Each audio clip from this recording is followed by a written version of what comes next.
Слушайте, ну потрясающе это выглядит. Посмотрите, какой засып. О, катастрофический совершенно засып. Смотрите, прям в земле валяется музейный, совершенно музейный экземпляр. Вот на той стороне, где мы сейчас были, там 4 метра засып, здесь 2 метра.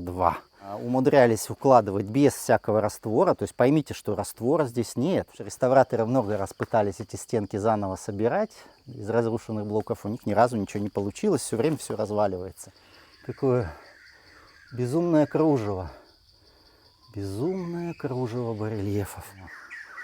Птицы раскричались. Редко здесь, очевидно, кто-то бывает. Вот обсуждают меня.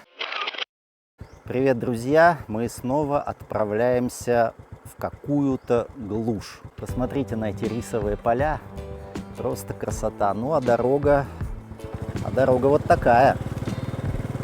В общем, место, куда мы сейчас едем, называется Пном-Дей. Пном-Дей в переводе с кхмерского означает, в принципе, земляной холм. Есть еще одно название у этого объекта. Это Пном-Бай. Пном-Бай будет означать, ну, бай вообще значит три или рис. В общем, честно говоря, информации об этом месте, ее практически нет в интернете. Вот. Но место обещает быть интересным. Это единственный храм в Камбодже, ну, я не знаю, других я таких не нашел, который был посвящен не королю, не брахману, а поэту, придворному поэту. По дороге, конечно, что только здесь не встретишь. Вон, смотрите, змея ползет. Видите, прям на меня двигается. Чуть ее не задавил, на самом деле. Ну да, змеи надо бояться, конечно, в Камбодже. А дорога-то вообще, посмотрите, во что превратилась. Ну, понятно, сейчас сезон дождей, поэтому, в общем-то, все размыто. Ну, чуть-чуть подсохло, поэтому сегодня ехать на самом деле не так ужасно, как, скажем, неделю назад. Так, ну вот я доехал, очевидно, до поворота к объекту, к которому мы так стремимся. На самом деле дорога была ужасная. Сейчас уже тут нету луж, а я ехал вообще по сплошным лужам. Давайте посмотрим, что здесь за тропинка. Одной рукой рулить, конечно, не очень приятно, особенно по глине, по скользкой. Да, кругом, конечно, глина, да. Вы знаете, ну, я надеюсь, что эта дорога ведет туда, куда надо. Тропинка становится все уже и уже. Ну, слушайте, она идет уже наверх, тропинка. Такое ощущение, что, наверное, можно уже с мотобайкой сходить. Ну, по крайней мере, я сейчас пока не буду снимать, потому что мне надо понять вообще, где я, что я, кто я. В общем, короче, попытался я забраться туда на мотобайке, но очень скользко, и мне просто стрёмно потом будет вниз съезжать. Я думаю, что идти недалеко, поэтому давайте пойдем пешком, а мотобайк я здесь в кустиках оставил. О, кстати, телефон-то не помешало бы забрать. Так, ну что, друзья, Пном-Дей, место, где не бывает туристов, как я вам уже сказал. О, колючки, тут же зацепился. Что ж,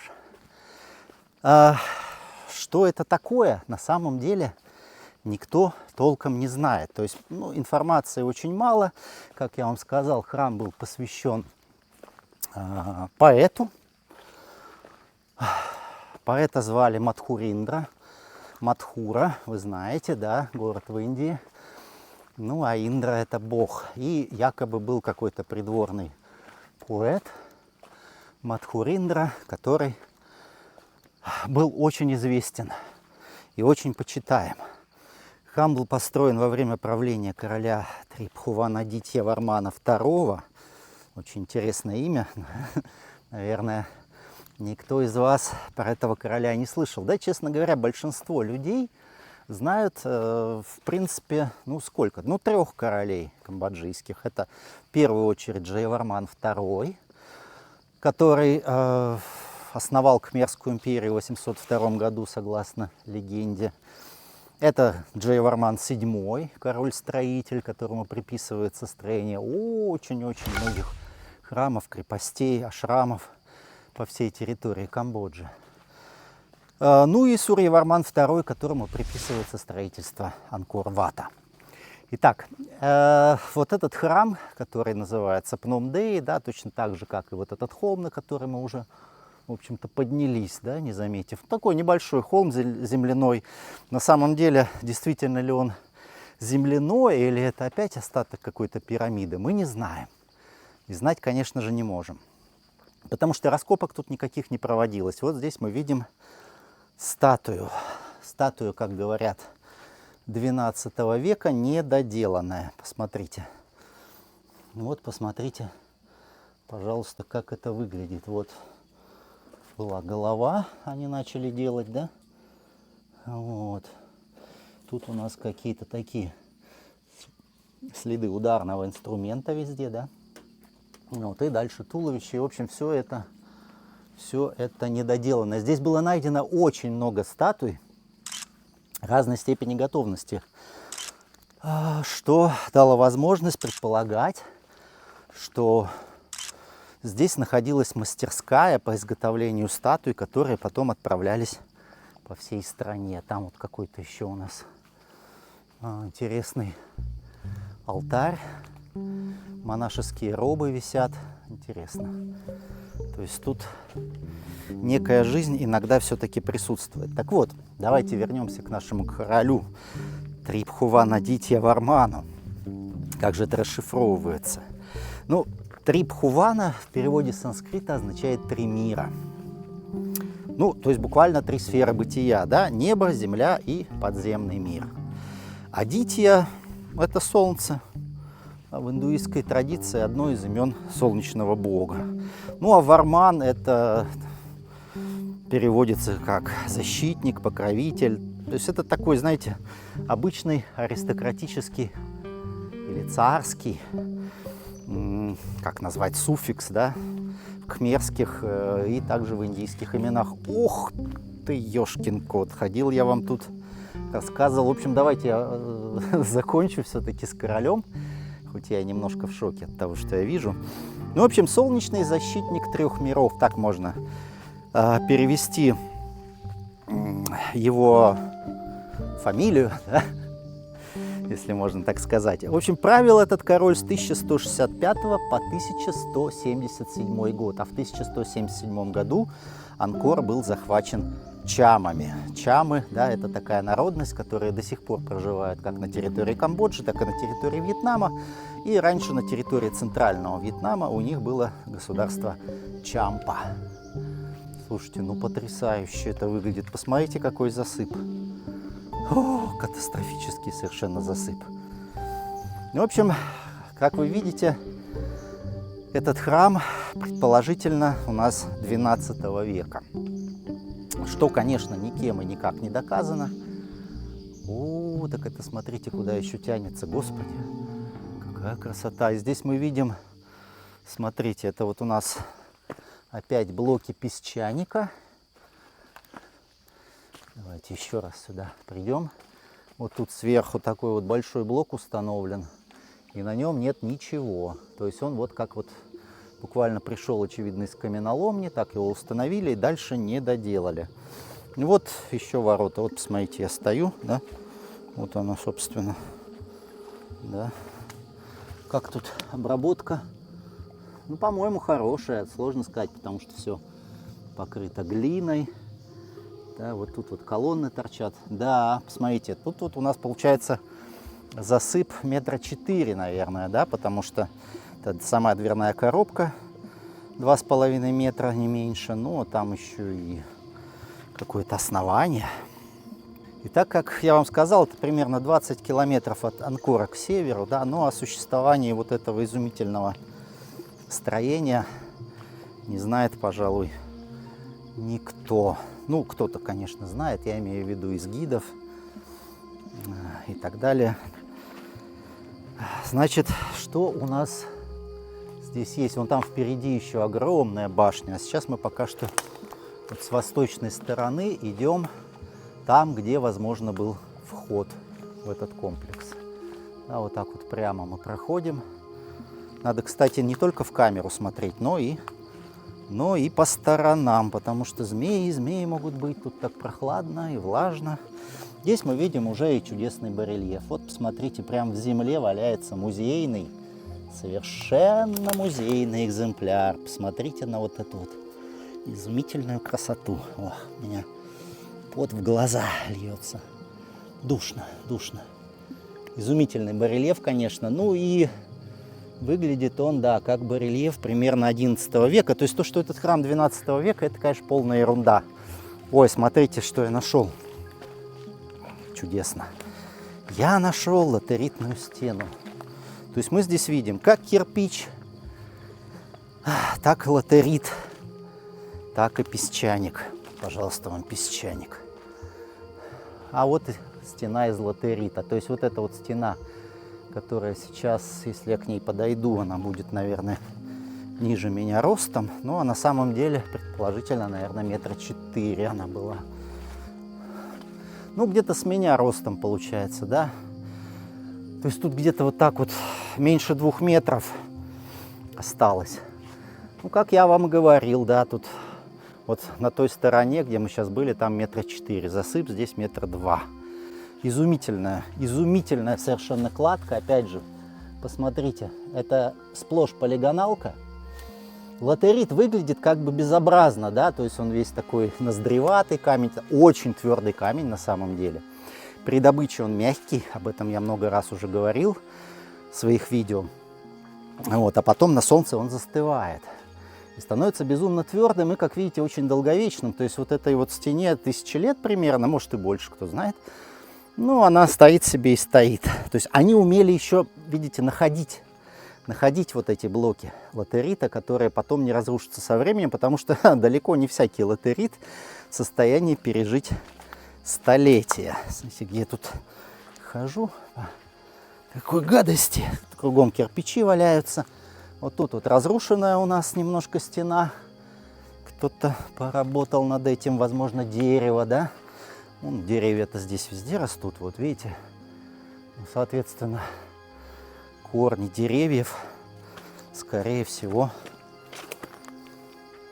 здесь поработали. Тут я вижу, какие-то деревья, видите, спиливали. Уж не знаю, нелегалы это были или просто старые деревья убирали. Ну, в общем, здесь, конечно, такие джунгли. Вот мы сейчас идем по стене. Так, давайте спустимся вниз. Вот, ну, мало того, что они вот эти все блоки, они все разные, да, все разные блоки, умудрялись укладывать без всякого раствора. То есть поймите, что раствора здесь нет. Внутри этих блоков есть, скорее всего, замки, с помощью которых они друг с другом смыкаются. Ну а наверху вообще, видите, такая фигурная штука, да, то есть такая полукруглая. Ну и вот это вот все тоже, наверное, делалось все-таки тогда, когда камень еще не был застывшим. А может быть и был уже, потому что мы на песчанике тут такие фантастические следы от каких-то нереальных инструментов видим. Господи, какие тут улитки-то гигантские, посмотрите. О, там еще одна. Офигеть. Слушайте, ну вот это местечко, вот это я открыл. Это мне прям очень нравится. Какое-то безумие. И главное, что сюда реально никто не добирается, хотя это так рядом. Вы знаете, большинство людей, которые побывали в Камбодже, они, в принципе, видели-то от силы 2-3 храма. Вот. Поэтому, если уж вы соберетесь, то хотя бы недельку здесь проведите, иначе смысла нет. Иначе смысла нет. Дверная коробка интересно сложена, да, то есть часто мы видим под углом 45 градусов, а здесь мы видим вот так вот она лежит. Каким-то хитрым образом оно сместилось направо, верхний блок, да, тоже непонятно как. Может, кто-то его уже позже положил. Извините, тут плохо снимать, потому что постоянно под ногами что-то болтается. Вот, но в принципе, обработано все неплохо, да, вот эти вот замечательные прорези, которые сделаны каким-то непонятным инструментом, они очень ровные, да, то есть если тут измерять, то вы увидите, что все это очень ровненько, да, все вот эти вот размеры, они соблюдены, что здесь, да, вот эти все интервалы, они все будут одинаковые. Тут, кстати, вот какие-то ботинки. Смотрите, я даже не видел никогда. Ну, это, наверное, уже эрозия просто постаралась. Да, куски отвалились. Такое ощущение, что это какая-то фигурная обувь. Ладно. И вот это вот у нас, очевидно, центральная часть. Сейчас мы пройти конечно, тут не сможем. Видите, какой засып. Расчищали этот храм. Конечно, еще французы давно. Ну вот, что расчистили, то и расчистили. Вот там, кстати, посмотрите, вот вы видите, вдали там опять стена из латерита, да, то есть мы сейчас прямо в центре находимся. Мы сейчас прямо в центре находимся этого сооружения. Кругом блоки песчаника валяются разной степени сохранности. Вот, представляете, посвящен поэту. Так интересно. Я искал информацию, ну хоть один-то еще храм посвящен какому-нибудь поэту, потому что про брахманов мы знаем, да. О, смотрите, тут кто-то что-то написал по-кхмерски. Интересно, что? О, а вот это вот, смотрите, это знак того, что здесь производилось разминирование. Вот. Это вот Cambodian Mine Action Center переводится, да? То есть я о минах даже не подумал, но вот, судя по всему, они здесь уже побывали. Надо сказать, что далеко не все мины находят, поэтому надо быть очень аккуратным. И лучше, конечно, ходить по кирпичикам, по камушкам, не сильно удаляясь от тех мест, где, скорее всего, побывали саперы. И вот центральная башня, которую разрушили. Кто и как, мы не понимаем, потому что, смотрите, вот слева башня, она достаточно целая. Справа башня достаточно целая. Ну, а центральная, где, как говорят, стоял лингам,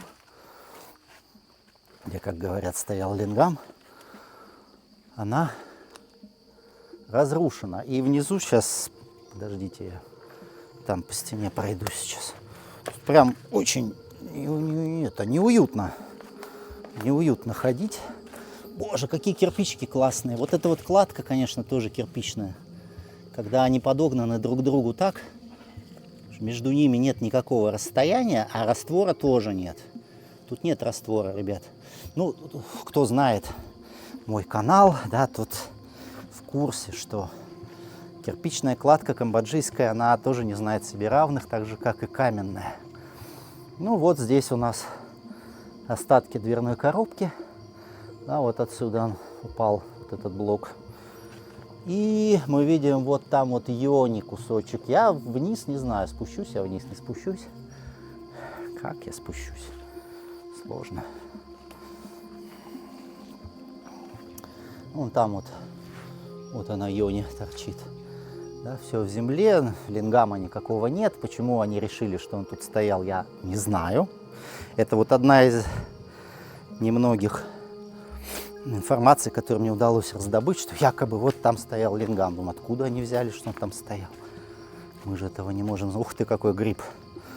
И что там такое растет? Такое красненькое, не знаю. Так, там мы видим еще одну засыпанную башню. Почти полностью засыпанная была башня.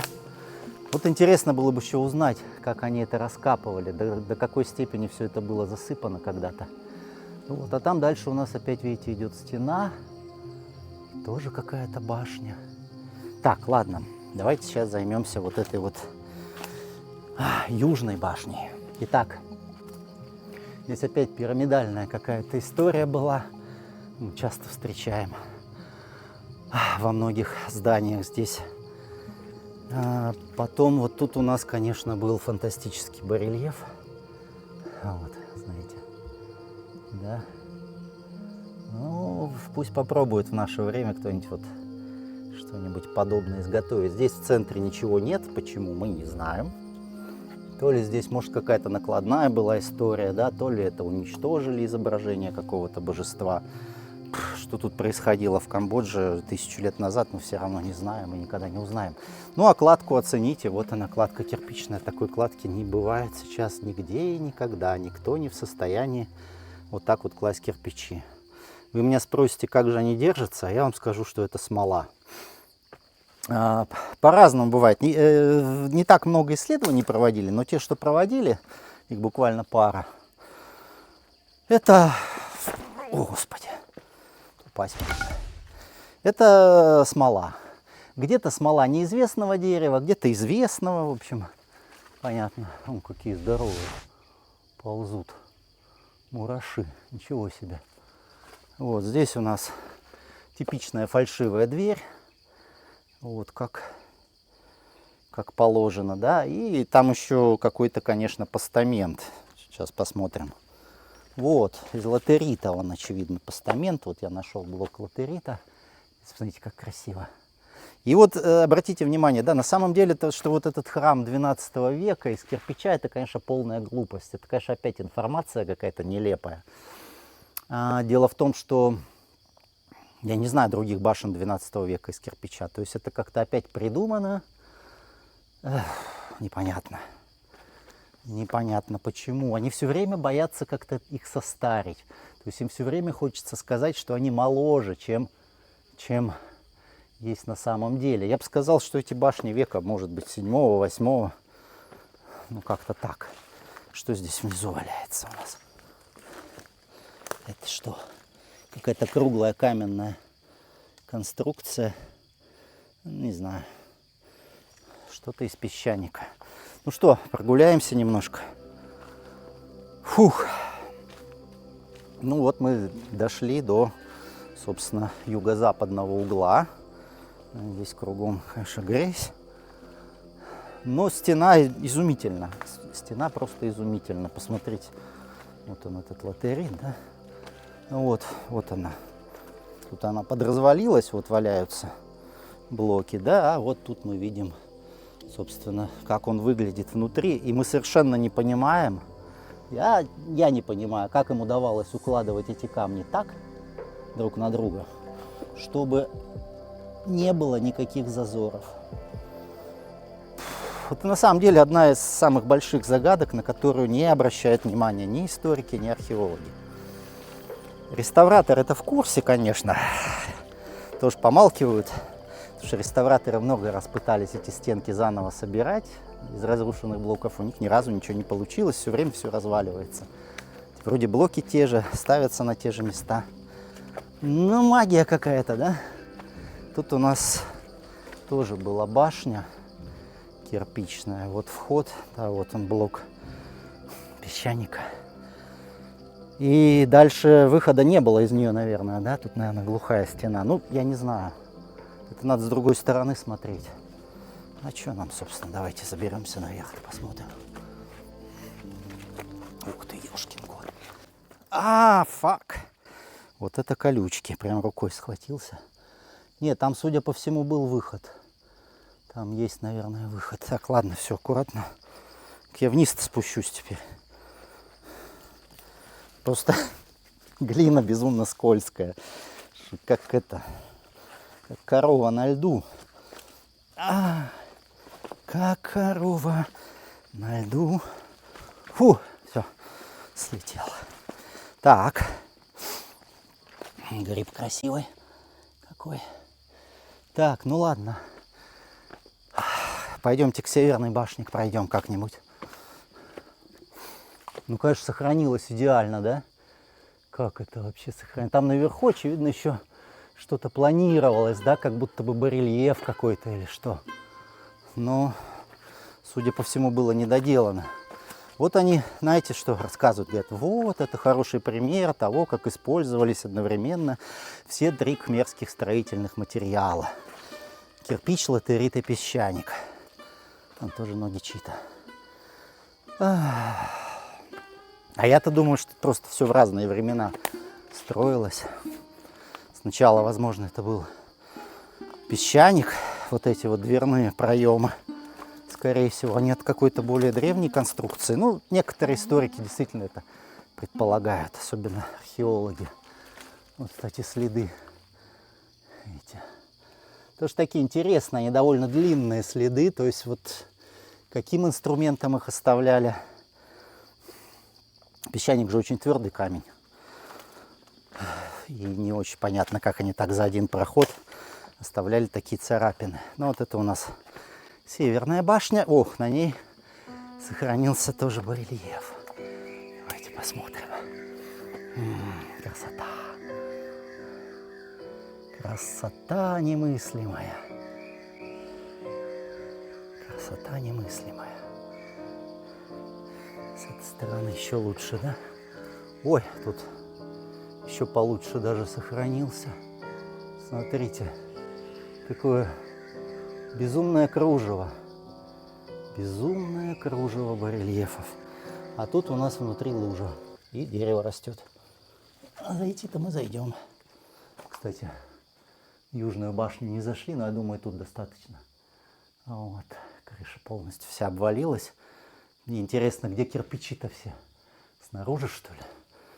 Потому что здесь вообще непонятно что, да? Ой, теперь выползти бы отсюда как-нибудь. Ой, да. Давайте с другой стороны еще посмотрим. Ну, здесь опять тоже фальшивая дверь, да? Опять эта изумительная кладка. Но кирпичных барельефов мы здесь никаких не видим. Такое ощущение, что они все-таки предполагались. Вот я сужу вот по вот этим вот фронтонам. Видите? Они такие плоские, такие безжизненные, что напрашивается прям вывод о том, что эти барельефы планировались, но не были изготовлены. Ну, мы же много встречали кирпичных барельефов, согласитесь. То есть тут, скорее всего, совершенно точно, да, было 3 этапа. Этап песчаника, этап кирпича, этап латерита. Хотя на самом деле так тоже нельзя говорить, да, потому что основание это здесь вполне может быть из латерита. В общем, ну, мы можем, конечно, принять и официальную версию, которая говорит нам о том, что все это строилось одномоментно. Но это, знаете, тоже так умозрительная история, бездоказательная. Так, давайте смотрим, что это за блок. Ну, просто блок песчаника. Ох, я мокрый, как не знаю кто. Так, а это у нас был западный вход-выход, да? Нет? Ну да, вот она. Вот фальшивая дверь центральной башни. Вот она вот сюда показывает нам. Здесь был... О, птицы раскричались. Редко здесь, очевидно, кто-то бывает. Вот обсуждают меня. Тут вон вообще, смотрите, дырку кто-то выкопал. Что искал, не знаю. Что искал, не знаю. Ну вот тоже такие длинные следы, посмотрите. Посмотрите. Вот они идут прямо вот так вот, ровно-ровно. Как будто по мягкому материалу. Ну вот с гвоздем, зубилом, там чем-то таким вот примитивно-механическим оставить такие следы нереально. Они вот по всему блоку идут. Вот они идут по всему блоку. Связано с добычей, наверное. Давайте вот я сейчас прям наверх поднимаюсь. Тут все засыпано, видите? Я сейчас на крыше. Вот. Опа! Я на крыше этого здания. Вот оно. Полностью все засыпано глиной, как вы видите, да? Глина чистейшая. И битый кирпич. Местами битый, местами не битый. Но очень много битого, что тоже как бы наводит на разные мысли.